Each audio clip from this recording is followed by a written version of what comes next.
Bryan Alvarez here on Wrestling Observer Live. We are here every day, Monday through Friday, noon Pacific, 3 Eastern, Sunday, 3 Pacific, 6 Eastern, Saturday mornings with Jim Valley, 10 a.m. Pacific, 1 Eastern, Sundays with Andrew Zarian.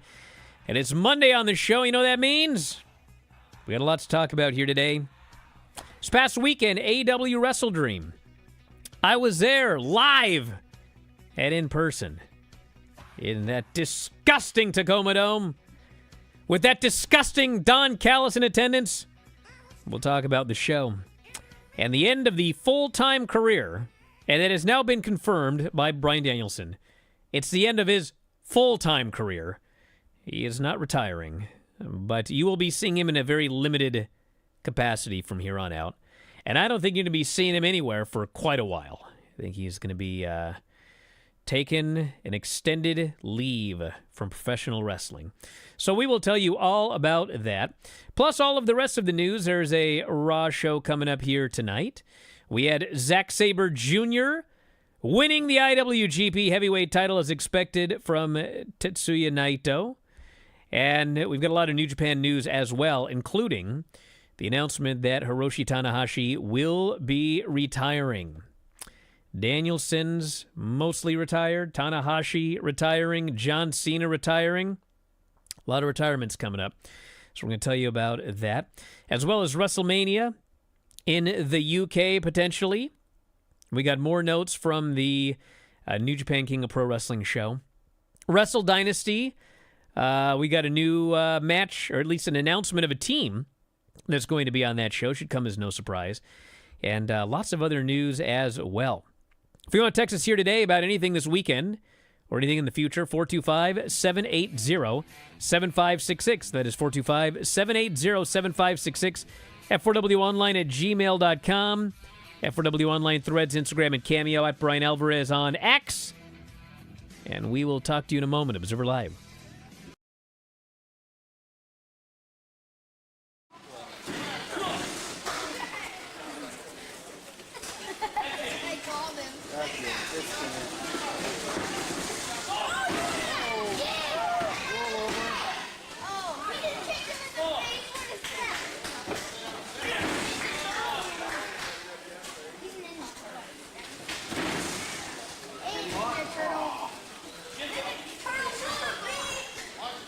Leg drop. Sorry, but you don't have your show yet.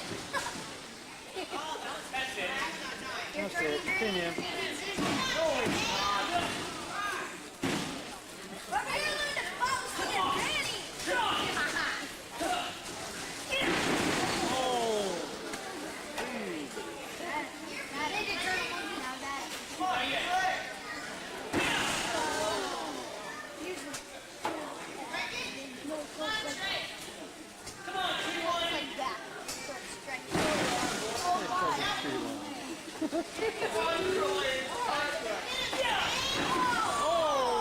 Damn, you gotta stop laying on your head like that. Let's go, Treehouse. Show your next turtle. Turtle. It's broke for sure. It's all over. Figure four? A figure four? You can know the figure four?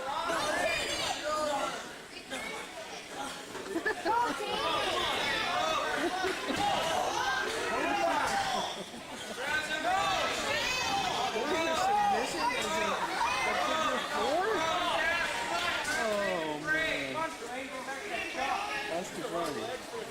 Time to go home. You said that 8 times now. And a sleeper. Where's the Enziguri? He likes it. Use the ball. You look bad on that one.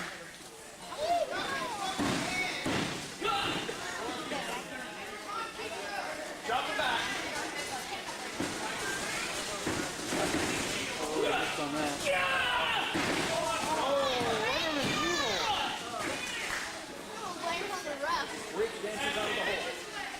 That's it. Super kick. Oh.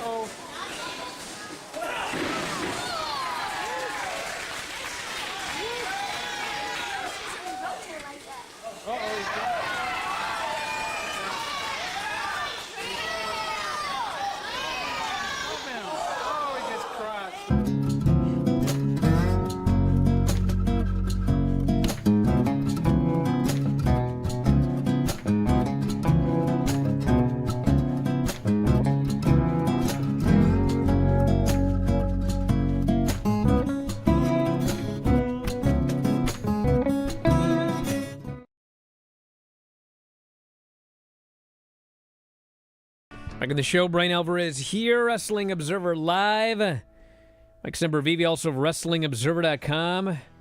Yes, I'm back. God, I haven't been here since Wednesday. I'll never shut up. Got a lot to talk about. They miss you. I went to Wrestle Dream. How was it on television? Pretty good. What'd you think? I don't know. I want to know how it was on television. I told you it was pretty good. I Look, thought it's- it was a very good show. But Dave watched it on television and said it was like, he was talking like it was one of the great shows of all time. I didn't think it was that good. That's why I asked. I didn't think it was that good either, but it was another case of, regardless of what happens in the lead up to the TV, if you are an AEW fan, I don't know how you could say I didn't get my $50 worth. I thought up and down from the beginning to the end, there was some excellent stuff. Was it perfect? No. Was there some superfluous stuff in my opinion? Yes, there was. But at the end of it, unless you really feel a way about Bryan Danielson being retired full-time in the way that he was, I really don't know how you can complain about it. Well, here's what I'll say about that main event. I pretty much had it figured out going in that this was the end of the road for this guy and that he was going to be murdered. Unfortunately, in a commission state where they don't allow blood. But they killed the guy off, and that was the end of that. Now, granted, I mean, it was in the guy's hometown, so there is that. But, like, this day was coming, everybody. And it was coming. And I think the thing about it is, and yes, it needed blood. The idea that they wanted to do, I mean, the idea was supposed to be that his character was killed off, like murdered. Like if this were like a movie that you go to in the theaters, his character is dead, like D-E-A-D, dead. So should have been blood and guts and plastic bag and like this is the end of the guy. And I know people like happy endings and all and this sort of thing, but I don't know, man. Back in the day, like this was like a regular occurrence. The babyface would be murdered by some heel, and you were supposed to leave angry, and you were supposed to be sad. You were supposed to have emotion elicited from you, not sitting there watching and going, that was a great show. That was a great performance by all the... You're supposed to be like angry and sad and moved. And I was there. People were angry, and they were sad, and they were moved. And we'll find out what that means in 2024. Like back in the day, you moved people because the idea was, well, now we're going to make some money off of this. And we'll see. We'll see the fortunes of AEW after this show, but I just know, and I don't know what it means. Actually, you know what? I kind of do know what it means. So when this show was over, all I heard was people, they were so mad at Jon Moxley. And it was, oh, he's the character's stale. I'm sick of this guy. Why did it have to be Mox? Screw you, Jon Mox. Like, they're mad at Jon Moxley. It's like, well, I mean, first off, like, you think he just booked everything? I mean, he's the character in this play, okay? And the last time I remember something like this happening was actually involving Daniel Bryan, ironically. And it was at Royal Rumble where everyone was expecting Daniel Bryan to come out and he didn't. And then, remember Rey Mysterio, that whole thing? And then I think it was, did Roman win that year? There was a year that Roman won and people were like so mad that that's all I heard about. I'm done with this company. I'm so sick of it. I'm never watching this again. And like the next, I mean, from that point forward, like they did great business. So we'll see. Well, we'll see what happens with what they did, but I don't know. They didn't kill. They didn't kill the town.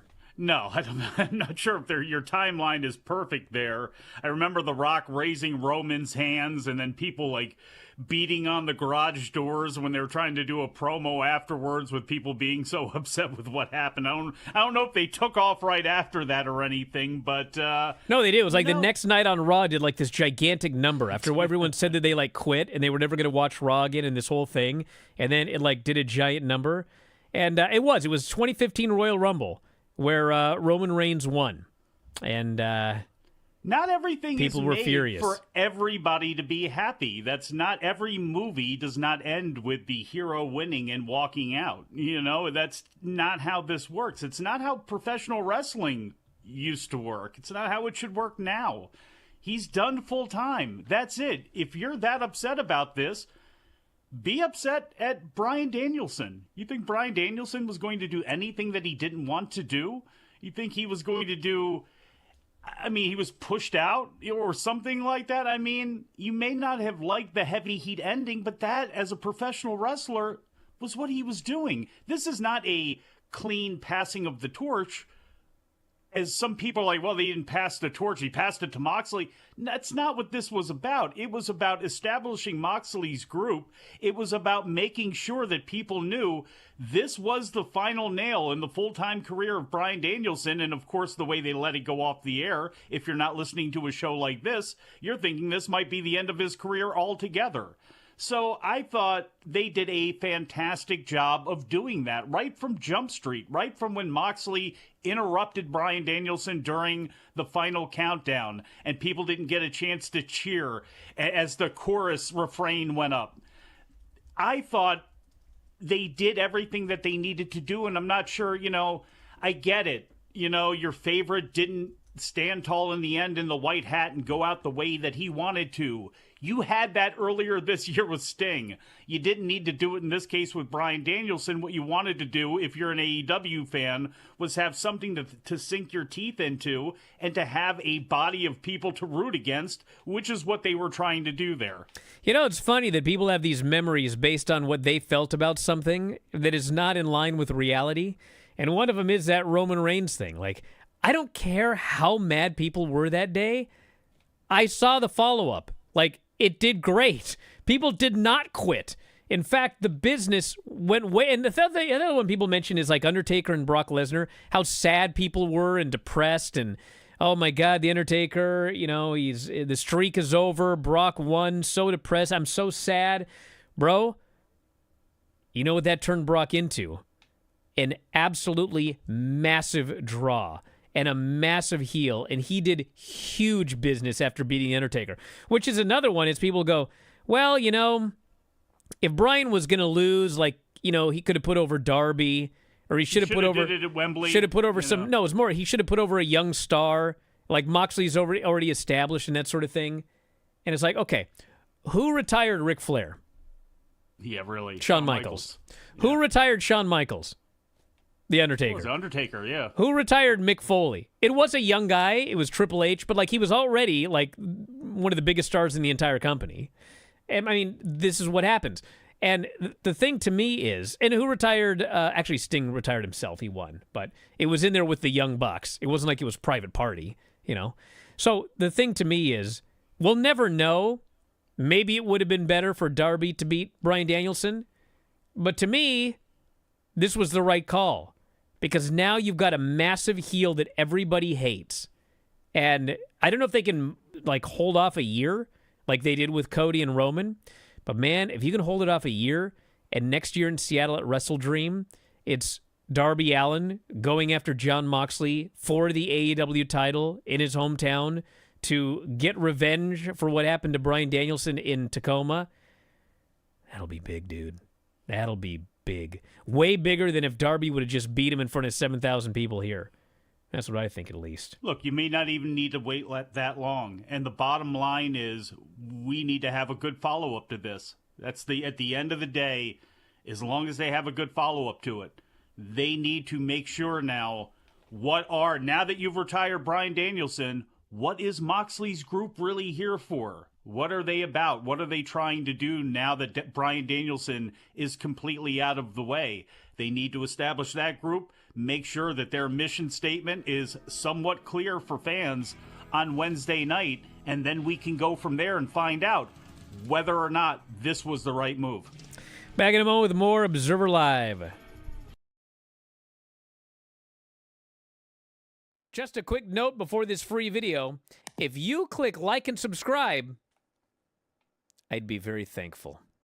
It's Bryan Alvarez and Big Vinny V, and we hope that you enjoy the show. Should I do one more time? Huh? I played the entire song before realizing I had not hit record. I figured as much. So I had to start the entire show over again. Uh-oh. Is my internet down? My internet died. Yeah. All right. Stand by, everybody. Hi, everybody. We're back. And we're just gonna barrel on through, right, Vinny? What do we have on that Facebook thing? Now it says no audio. Jared, do we have audio? I can hear you. Honestly, what is going on? Yeah, we just watched a movie What about is this. up with my internet? Lost everybody again. Curry says no problems with the Big Vinny V show. His words. Not since the first one. I was gonna say the very There have first been one was a Many disaster. problems. Many Yes. problems. We've had quite a few. Yeah, and you know what I do? I just barrel on through. Brian. Barrel on through should be the name of this show. What the hell's going on this week? Like every single show, something goes terribly wrong. Today, I didn't have the music set to go at first. Then I got it set to go, but I forgot to hit record. Finally, I hit record and got the song going right. Golly. One disaster after another here. We're starting 15 minutes late. I still can't find the video, Jared. Is it up? Where is everything? Granny's joining us here today via phone. We cannot connect our audio or video. It's a blank screen. I don't know what's going on. What are we doing? Should we just quit today? I don't know what the problem is, Granny. I don't know how to fix it. I don't know what's going on. We still have no video. I got a question. Where's the goddamn video at? You gotta fire Jared. All right, now it's up. Hello, everybody. This is the one you told me to do last week, Undertaker plus Psycho Kid. Okay. Are you done laughing? Yeah, we're done. Yes, Granny. I apologize. There'll be more. Then Psycho Sid comes out with blonde curly hair. Hard to pull. Lasts a while before he gets out of it. I had to give that a 10. A 10. Oh, wow. Undertaker won a match and a belt. That's a 10 on the Granny scale. Victor is still at it more than ever this week, as far as the soaps go. Hell of a report, Granny. All right. That was a 10 on the Granny soap opera report scale. Okay, just a minute. Jared, you're forgiven. Instead of suffering through the YouTube chat, click like and subscribe.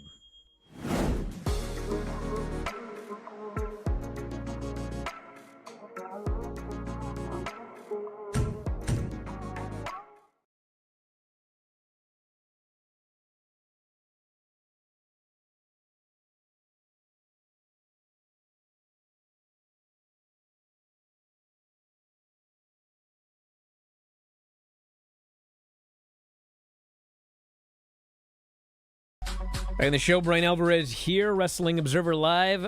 I don't know what's up. Like, people don't get wrestling anymore. They were like, why would Darby beat Mox? He lost to him at Arthur Ashe. Have you watched AEW for the last 5 years? I mean, Tony books the exact same way he always has. The fact that they did that match, the title shot was on the line, Moxley beat him. I mean, that's telling you that the most likely scenario here is that Darby fights his way back and beats Mox for the title. Have we just started watching this promotion? What's going on here? Golly.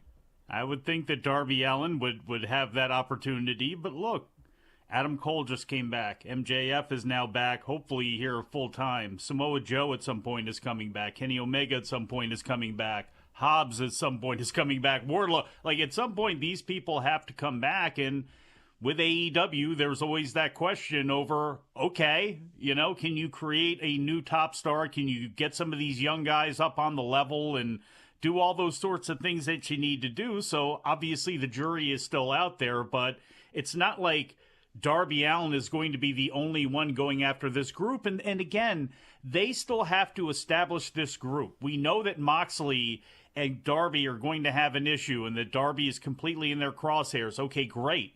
Now from here, we need to see a little bit more layering into this group. And are they going to be all by themselves? Are they going to hook up at some point with the Elite and Jack Perry and all that? what exactly is going to happen here. There's too many questions open right now leading into Wednesday about this new faction. All right, well, the quick results. Hangman and Jay White had an excellent opener. Jay White beat him with the Blade Runner, which was a rematch, actually, of the match where Jay White broke his foot. Apparently on TV they said it was like some mystery injury.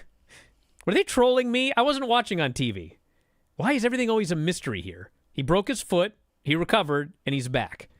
But they can't even say that. It's like it has to be a mystery injury of some point, or it's of some type that he's coming back from. Mariah May and Willow Nightingale, AEW Women's title. It's a good match. Mariah hit a Frankensteiner, running knee, short pile driver, got the pin. And this was actually like the beginning of All Night Long. So they had this big mountain, this Mount Rainier that they had on the big screen. That was like the background. And it always came up when the segment ended. And so all night, people are like waiting for something to happen. And then that stupid mountain would show up. And you'd realize, nope, that was a segment. Everybody was waiting for Tony Storm's return. Just waiting. There's the mountain. Well, moving on. Jack Perry and Shibata for the TNT title. This match was good. Hated the finish. Shibata's gimmick is he's the wrestler. That's like his gimmick. That's all he is. He's the wrestler. He wrestles. He wears black trunks, black boots, and he's a wrestler. But he doesn't get that if you put a sleeper on with your back on the mat, you can be pinned. So he gets pinned like an idiot, as he has this guy in a sleeper, and then Jack attacks him afterwards. Fans hated that finish, by the way. Jack attacks him with the belt. Daniel Garcia makes a save. He's just re-signed. He's all good to go. And then MJF returns. Got a giant pop, by the way. And he just beats the hell out of Garcia again. Stomps his poor geek down. Leaves him for dead. He's got his ring back he found in a pawn shop. And then who should make the save for poor Daniel Garcia but the returning Adam Cole? And he is now a babyface, obviously, because Max is now a heel. And after 10 full months, we can finally continue Adam Cole versus MJF. We had Will Ospreay, Takeshita, Ricochet for the international title. This was the best match on the show by miles and miles. There was shenanigans there at the end. Don Callis tried to interfere with a screwdriver. Ospreay stopped him. Hooded guy hit the ring and attacked Will. It's Kyle Fletcher who's turned heel. Takeshita hits a running knee, wins the title. Thank God. Takeshita now gets the international belt and can hopefully get a push. And then Kyle gives Ospreay the Tiger Driver 97. So now Ospreay has something to do as opposed to going straight after Takeshita. He's got to take care of Kyle first. So this was very good. Swerve makes his return. MVP comes out, tries to recruit him. Of course, Swerve says, hell no, I'm sticking with Nana. And then Shelton and Swerve get into a brawl. Geeks run down to make the save, and everyone's looking around. Where is he? Because we knew that he was in the building. Well, I don't know if everyone knew, but Lashley was in the building. So everyone's waiting. Where's Lashley? Where's Lashley? There's the mountain. It's all over. Hey, this is No what Lashley. wrestling is done. You know, everybody always looking to the back to see what's going to happen. Well, next. to be fair, You can't Lashley blame the fans. Lashley was supposed to come out on this show, but cooler heads prevailed, and they realized maybe we shouldn't kill Swerve and Bryan Danielson on the same night. That would be silly. Plus, even though he's winning, we're also killing Darby. So now that he's re-signed, I guess they're going to kill Leo Rush first, because it looks like Shelton Benjamin and Leo Rush are going to have a match against each other here coming up on Wednesday. are they? They announced that? They finally announced another match? They did not announce it. It was a backstage interview where Leo Rush said, hey, I'm all elite. I've signed a new contract. Why have they shot these angles and announced nothing? Brian? it's Dom like is everything going else. to the show Wednesday and has no idea what's on the show. Everybody should be on Instagram and X and Facebook and everywhere else that they put all of these things, both companies. And we had the hologram Beast Mortos match, best of 3 falls. Great! This Loved was it. Superfluous to me to have on the show. I would have probably Not saved superfluous. Save this for TV, but No. it's Mortos is so fun. And I like Hologram. Again, I don't know what his ceiling is going to be there. I do enjoy what they're doing. I do enjoy the fact that he's got a win streak here. And again, Mortos is, let's see how they use him and if they can get him a good mouthpiece, if Jake Roberts is going to be that guy or not. But people enjoy getting behind a goofy character, and it's good to have one of those on the show. Hey, this person here says AEW should have a TV show that summarizes all the social media stuff we're missing. No, but I noticed something when I watched SmackDown this week. So are you aware that on social media, there is a music video for Hell in a Cell? Are you aware of that? Is there? You didn't watch SmackDown then, did you? Because they have made a music video for Hell in a Cell, and they plugged the heck out of it on SmackDown. Go to social media and watch this video. Go to social media and watch this video. Go to social media and watch this video. Do you know where I find out about AEW cool stuff on social media? Where's that? The chat. No. Like, people tell me, because AEW puts stuff on social media but never tells anybody, but you have to actually be on social media. Yes, this has been a So thing listen, with them. if you're not going to put this great stuff on Dynamite and Collision, which is what they should do, like, if there's something great, at least tell us on the show. At least say, hey, we got a great interview or we got a great video or whatever. They don't even do that. It's like you have to just be on social media to find this stuff. So anyway. Well, it's like the Dustin Rhodes promo, the Mark Briscoe promo. There have been a few where, yeah, drive this stuff home. You don't have to spend a whole segment on it on Dynamite or Collision or whatever. But if Swerve is at X concert or somebody is here or there, put that stuff together, make a compilation of it, put it up, and then direct people to it. Because otherwise, most people won't care. Because, again, you only have so much time in the day to look on social media. At least you should. And we had Darby Allin, Brody King. Very good match. Darby won. Give him something, since originally it was going to be Darby and Bryan Danielson on this show, but plans change. We had the Young Bucks and Private Party. The match starts with the Young Bucks saying, you guys have done nothing for 5 years, and you're a mid-card act. And they get attacked by Private Party. They have a very good match, of course. And then the Bucks beat them clean. And they are, in fact, a mid-card act who has done nothing for 5 years. Your next Top Flight. And the not main event, Mark Briscoe and Chris Jericho, ROH title. Love this match. It was just a great story match. Mark Briscoe is the best. Yes. He's the best babyface. He made the best comeback. And it was a simple story. This disgusting individual, Chris Jericho, used Mark's dead brother's move on Mark. And when Mark kicked out, that was the end of the road for Jericho. And he just ran wild on this guy. And then he hit him with the J Driller, pinned him. It was really good.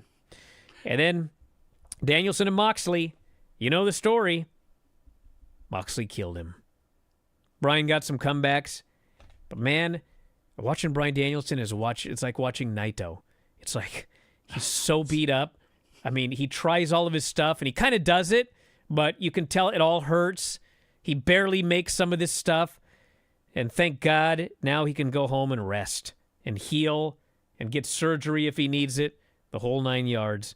But he was choked out in the middle of the ring, dead. Fans are furious.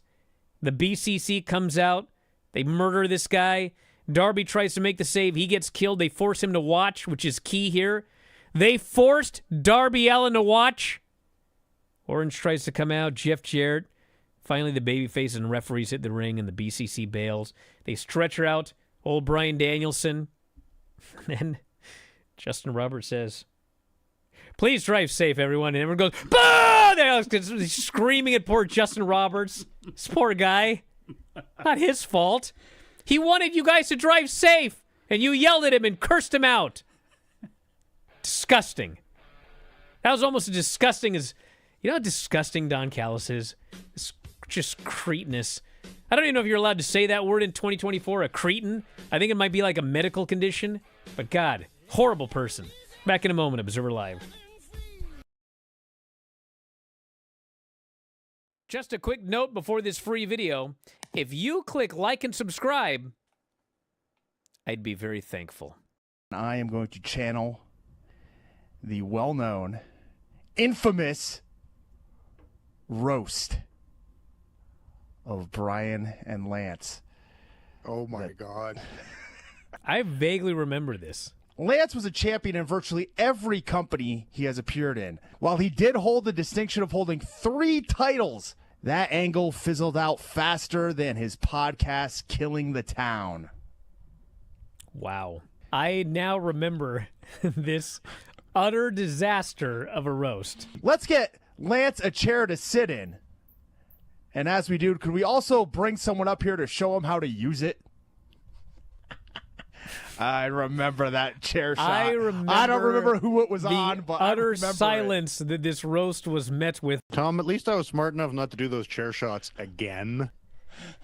Bryan, besides me, there are others who I'm sure dislike you, like Vince Russo, Eric Bischoff, but I think you're great, like a guiding light or a father, which is why I'm not surprised when you screw me every week.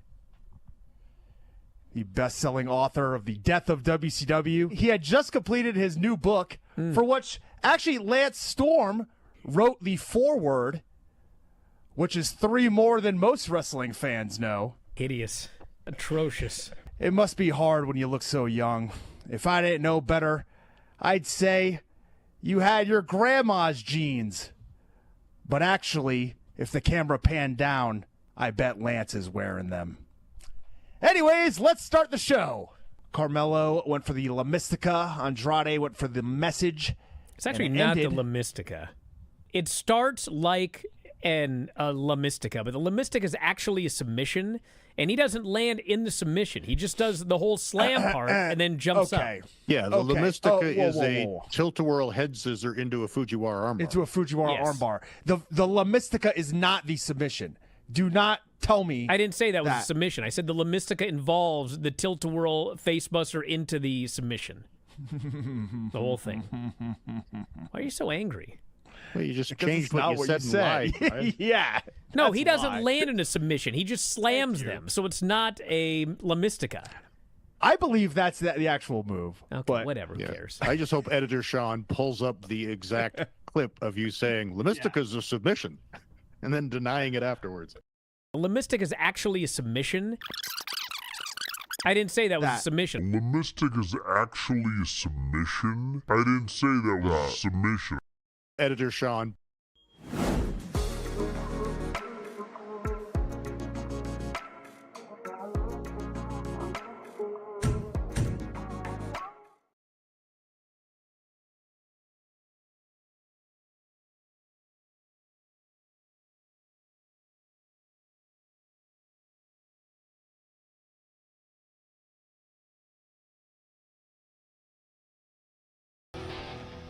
So Dynamite is in San Jose. Dynamite and Rampage on Wednesday. Dom's going. Excited, Dom? I'm very excited. I'd be more excited if I knew something else was going to happen other than a Mercedes match, though. Yeah, Mercedes and Queen Aminata is the only thing announced. There are 2,700 tickets, which actually for a Dynamite is not terrible, but this is the first time they've ever done a Dynamite and a Rampage in San Jose, California. Debut. So it's in the SAP Center, 2,700 tickets. So How big is that building, Dom? It's it's a pretty big, major arena, is it not? Yeah, that's where the Sharks play, and prior to Chase Center, that and Oracle were the primary arena venues for concerts and whatnot. I want to say it holds 15. close. I think. 17,562, Dom. I was almost there. Yeah, 17,562. So it's a broken record. What's on the show? You know? I hear all the time from people who don't go to the shows because they don't know what's going to be on the show. And I had somebody ask me sincerely the other day. I don't know if I talked about this on this show. But they said, do you feel like there's a double standard with what, WWE and AEW in terms of like announcing in advance? Because sometimes there'll be a SmackDown, they only have, 3-4 things announced or whatever. And my sincere answer is, well, yes, there kind of is a double standard. And I will tell you why. And that is because you have two different audiences here. And you run your shows completely differently, okay? With WWE, whatever you want to say about the brand split, they have a certain number of people on Raw, and they have a certain number of people on SmackDown, okay? Whether they advertise them or not, you know who you are going to see if you go to Raw and SmackDown, because with the exception of like extenuating circumstances, they're all going to be there. So for Raw tonight, you know you're going to see like Gunther's going to be there, and the Judgment Day is going to be there, and you don't have to advertise this because they're there on every show. And on Friday, the same people are going to be on every show. Carmelo Hayes is going to be there, and LA Knight is going to be there, and Cody Rhodes is going to be there, and the Bloodline. They're on every single show. And WWE fans, they go to WWE shows for two main reasons. They go to see the stars, and they go to see the storyline progression. The matches are tertiary. Oh, good. Very good. So you're not going to see like a bunch of great matches. You'll probably get some good matches, like there were good matches on SmackDown. But the main reason you're going is to see the stars and to see the storyline progression. And on SmackDown Friday, everybody that is always on the show was there, and they continued on. You always know Bianca's going to be there, and Jade. It's like every time. So when you buy a ticket, you know what you're going to get every time. And on top of that, they do advertise matches, more so than AEW does. They do. Now, AEW is different. Its fans want to see great matches. Secondary is they want to see stars, and they want to see storyline progression. Okay? The problem is you never know who is going to be on every show. That's the biggest difference between WWE and AEW. I don't know who's going to be on the show Wednesday. I don't know who's going to be on Collision. I have no idea. It's different every week. The only person that I can say with I can strongly say, Hologram is going to be on Collision. Other than that, I can't tell you nothing. Is John Moxley going to be on Dynamite? I presume he's going to be on Dynamite. You know, is Swerve going to be there? I presume so, but I don't know. We know Mercedes, but you go through the women. Is Willow going to be there? I don't know. Is Britt going to be there? I don't know. Is Hikaru Shida? For the men, I don't know who's going to be there. Are the Young Bucks going to be there? I have no idea. Is Private Party going to be there? I have no idea. Is FTR going to be on Collision? I have no idea. I have no earthly idea who's going to be there. I have no idea what matches are going to be on the show. I don't know anything. And for the AEW audience, for the people that watch AEW, that prevents some people from buying tickets because they don't know. And they don't want to buy a ticket and go in blind. But if SmackDown goes to San Jose, they're going to do a gigantic number because the fans are going to know LA Knight, Bianca, Jade, Bloodline, Cody, Kevin, Ray, they're all going to be there because they're there on every show no matter what. So yeah, there is a double standard, but there's a reason for that. It's what the fans are expecting to see at the show and what they know versus what they don't know is going to be on the show. And it doesn't matter if there's a double standard and people can point to that and go, "Wow, you're talking about this." Doesn't matter. AEW's in a deep second place position where they're going to remain. They are as cold now as they've ever been.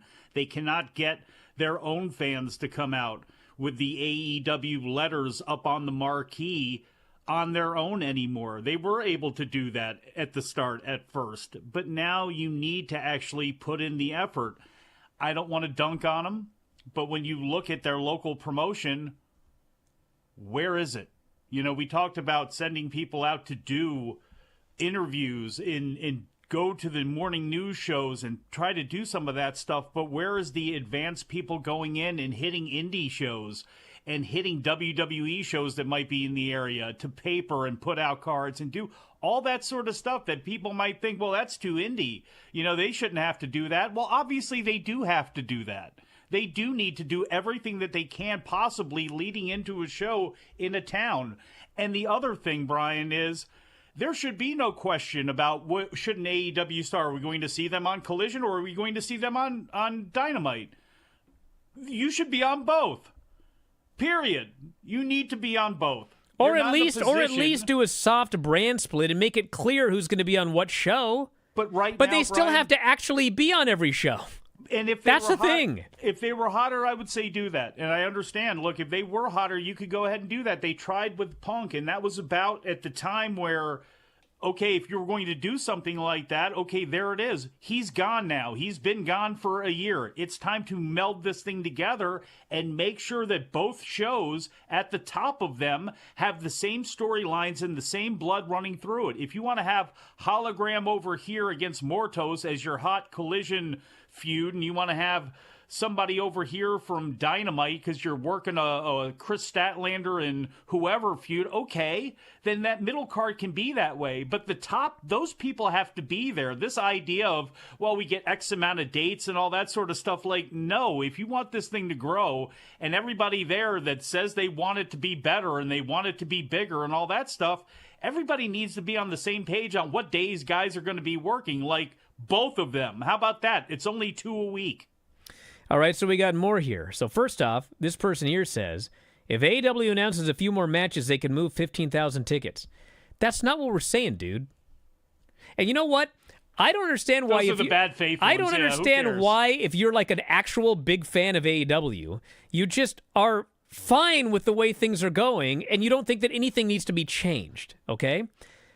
Now, granted, because you know hold on. No. Before you even go, and I'll get this out of the way, because we're in the Veruca Salt era of wrestling fans. Somebody needs their flowers. I need to be satiated. I need what I wanted to get out of that show, out of that match, and if not, it sucks. If not, it's going nowhere. And it's not just fans, it's podcasters and people in the media and all that sort of stuff. They do it as well, too. But everybody wants what they want right now. Damn it all to everybody else. Now, here's the bigger issue, okay? Go ahead. That's my issue. They have stopped advertising matches until the last second for over a year now, okay? And they have fewer viewers by the week. They have fewer people going to shows by the week. It's clear this doesn't work, okay? So, like, if you're a fan, why are you fine with them continuing to do what clearly isn't working? Now, granted, there are a lot of reasons why AEW is not as hot as it used to be, okay? So I'm not saying this is 100%, this is why this happened or whatever. But you do realize that they were doing far more viewers, and they were selling far more tickets when at the end of every Dynamite, Excalibur rattled off 85 matches that were coming up in the next several weeks. We used to make fun of it. How many matches can he get out in 7 seconds? He got out 9. That's pretty impressive. But you know what? They used to do that. They would have the entire card for the next week's Dynamite the previous Wednesday. They would have the entire card for Collision. They would have matches for shows 2 weeks from now. And they were doing way more viewers, and they were selling way more tickets. Now, they don't advertise anything until the very last second. They're doing 1,700 people in Spokane, Washington. They're doing 2,100 people here, 2,300 people there. It's not working. So, like, if you're a fan, why are you, it's not... Why do you do this? Do you want it better or not? Like, here's an idea to try to help, and you're shooting the idea down, basically telling them to keep doing what they're doing, which isn't working. Why would you do that as a fan? Anybody? Now, the other thing, somebody texted me here, which is a good point. A lot of these guys are on limited dates. That's true. Hear that. No, it's true, though. I know. You're signed to 80 dates a year. You're signed to 60 dates a year, whatever. Okay, that's fine, all right? If you can't guarantee that everybody is going to be on every show, like you can on Raw and SmackDown, you know who's going to be there, then that's an even more important reason a week in advance to say, here's who's going to be on next week's show. If you're in the area, next week there's a Dynamite, this is who's going to be on the show. Why am I even arguing this? I don't even get it. I don't get it. And I understand the deal about the dates, okay? What I also know is we have seen a lot of people with limited dates in wrestling who ended up working more of them. Brock Lesnar, a great example of that, because more money was dumped into his lap because, Brock, we have this idea, we need you now. AEW, if you're, and I'm not saying everybody, but if some of those folks either he need to be negotiated with or something, or be taken out of the equation altogether when it comes to big storylines, then if you have to carefully step around the amount of dates that your top stars are working, then maybe you need different people in the mix that you can bank on more. Maybe you need better planning when it comes to these storylines so you can actually have blocks of time. Look, people used to go to Japan all the time. They would miss 6-8 weeks at a time at a territory. You figured out a way to book around that, and you had something for them when they came back. That is a problem with AEW. That is a problem. If the dates are going to be such an issue with this, they need to figure out a way around it, because fans watching at home, fans buying tickets, we can understand that. That's great for the wrestler, but as a consumer, it sucks. Zack Sabre Jr. won the title. He did. I'm very happy to see that former chicken chest finally make it big in this business. And I couldn't help but notice that it wasn't until he put on some weight that he won that title. Back in a moment. Wrestling Observer Live. Just a quick note before this free video. If you click like and subscribe, I'd be very thankful. Let's do this unnecessary censorship. Talk about your Psalms, talk about John 3:16. Austin 3:16 says I just your ass. That was terrible. Horrible. They weren't the Heart Foundation. They weren't the British Bulldogs, okay? They're two geeks. And this celebration these guys did. Oh. I mean, they're like, Sean, give me brother. Yeah. A place like that? you two dorks. That's what you did. Why are you so excited? Because they're awesome. Okay. That was better than the first one. It picked up at the end there. Yes. Unnecessary censorship. He beat him. And he beat him. And he beat him. And he beat him. And he beat him. And he beat him. And he beat him. And he beat him. I'm sweating. Time to stop. And he beat him. Was this edited? And then he beat him. And he don't beat think him. so. I actually wore that shirt. It just says he beat him. He beat him. He beat him all the way down. Like, All the way down, you say? I dropped her off at camp, and the camp counselor just looks at me. She goes, he beat him and beat him.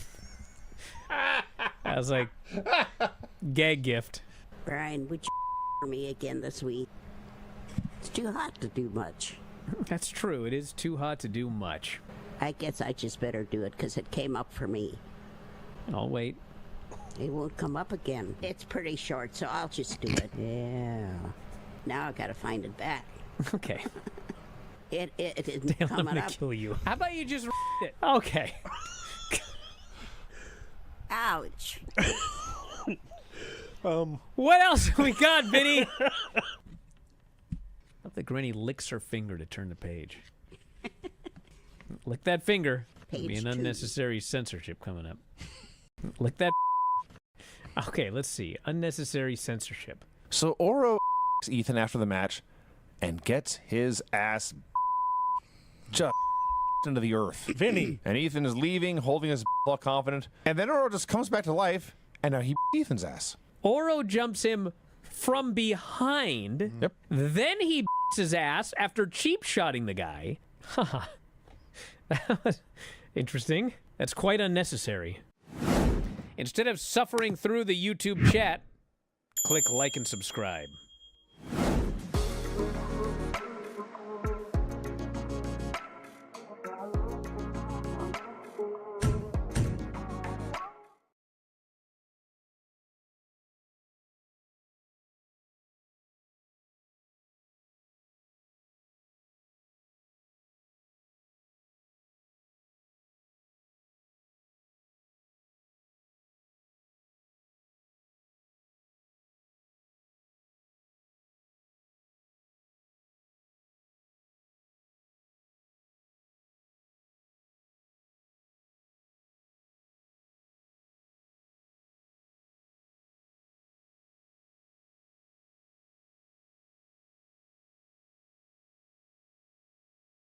How much of this show did you watch?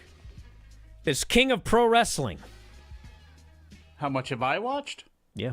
I haven't watched it yet. You haven't watched any of it? No, I watched the results. Wow. I got the results I this knew morning, I but- was the new. I was no. Oh, so you're telling me that you got up at 1:00 in the morning Pacific time and watched the entire? I didn't watch the whole thing, but I King watched Pro the main Wrestling event. show. No, I haven't had a chance to watch It was it a yet. very good main event, but I can't say it was Megan's old? It was nothing better than like if you close your eyes and imagine the match. It's like exactly what you would expect.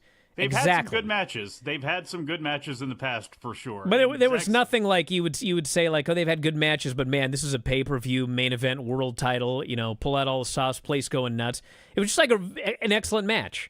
And Well, as long as Naito didn't hurt himself or miss everything the entire match, it's a no, he win. didn't miss anything. It's You see, Zach is much bigger and stronger now, and so there were You're no an- problems with the Destino. He got the guy and spun him all great. By the way, everybody, this is Brian's way of spinning the fact that he didn't think much of Zack Sabre Jr. for I a loved Zack long, Sabre long Jr., time. but he was a chicken chest, as evidenced by Juice Robinson, who I don't want to give credit to because that's another one of these. That's another one of these guys who's on my list. That Juice, but he's the one that coined chicken chest, not me. But now he's a big, strong, muscular chest. Oh, look at you, Zach, and he a big, strong threw this boy guy now. all over the place, and he put him in holds. And then not only did he hit him with a Zack driver, he hit him with a cross-legged Zack driver. When you cross the legs, man, it's all over. That's a wrestling trope. Anyway, we'll talk more about this with Dave tonight, and I'll be back tomorrow with more. Talk to you next time. Wrestling Observer Live.